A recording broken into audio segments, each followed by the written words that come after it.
You could buy $1 billion business without spending $1 billion. Now imagine doing it with almost none of your own cash up front. Now that's exactly what the Glazer family did when they took over Manchester United.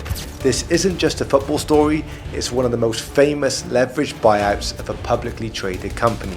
And today, I'm going to break it down, not just what they did, but also how they structured it.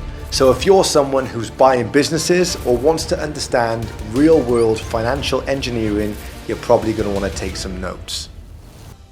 So in March 2003, American businessman Malcolm Glazer made his first move. He began purchasing shares of Man United, which at the time was a publicly traded company on the London Stock Exchange. Glazer started quietly by buying a 2.9% stake, which was just under the threshold that would require public disclosure under UK rules. Now by May 2005, Glazer crossed a key threshold, which is 28.7%. Now, why is this smart? Well, under UK takeover law, that meant he had to make a formal bid to acquire the rest of the club.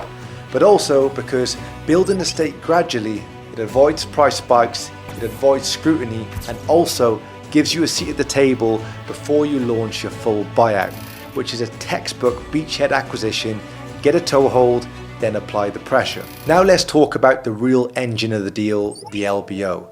The Glazers didn't buy the remaining shares using personal cash. Instead, they raised almost £800 million in total. So let me break down the capital stack. So the financing structure. So firstly, there was £265 million from Manchester United's own cash flows and secured loans via newly formed holding companies such as the well-known Red Football Limited.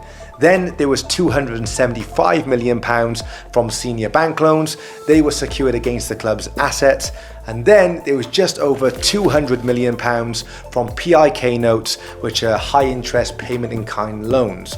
So in short, they used external capital providers, which included JP Morgan and the Royal Bank of Scotland, and then pushed the repayment burden onto the business itself. Now, that's the definition of no money down in acquisition terms. You use the target's assets and future profits to fund the deal. Now, of course, the Glazers didn't acquire the club personally. They used a multi-tiered holding company structure.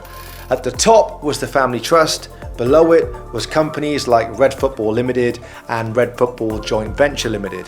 Why? Because this structure allowed them to separate liabilities from personal risk, funnel the debt through the target, control the voting power even after a future public offering. And critically, the PIK notes were issued at the JV level, allowing the interest to compound and delay cash repayments. This is classic debt stacking and waterfall financing.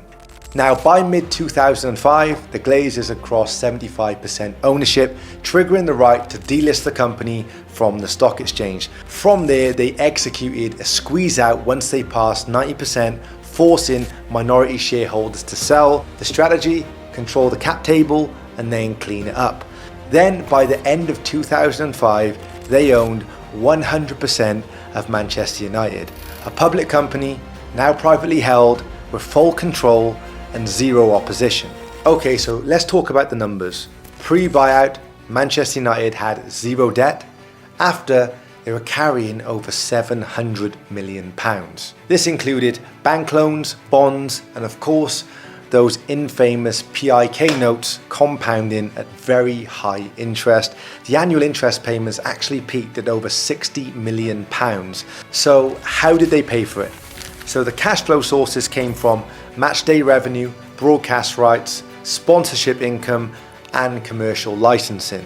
Now, the commercial licensing is very interesting because they shifted the focus from football performance to maximizing global brand value. They actually set up Manchester United Commercial, which was a dedicated team just to monetize the brand. Now, this included selling multiple versions of similar rights across different countries.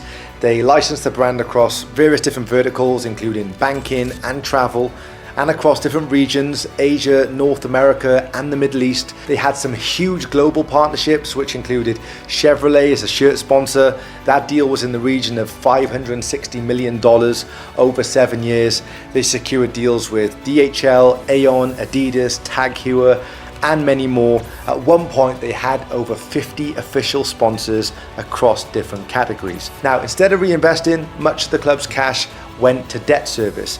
Now, in private equity, this is called cash flow stripping, which actually is quite common. In football, it caused outrage. But from a deal maker's lens, the Glazers executed a clean asset-backed deal with the target's own cash flows doing the heavy lifting. Now, fast forward to 2012, they IPO'd 10% of the club on the New York Stock Exchange, raising capital, but then they retained Class B shares with 10 times voting power. The translation, they sold the economics, but kept the control. This is dual class structuring, which is a powerful tool in preserving influence post-exit. So to recap, they started small, they bought a stake, they used external debt secured against the target, they structured it via holding companies to isolate the risk, and they closed with full control and pushed the repayment onto the business and exited partially while keeping command. Now, this is one of the most controversial, but also textbook, perfect, no money down acquisitions in history. Anyway, I hope you enjoyed the video. Please give it a like, drop some questions or opinions in the comments, and let me know which M&A move you'd like me to break down next.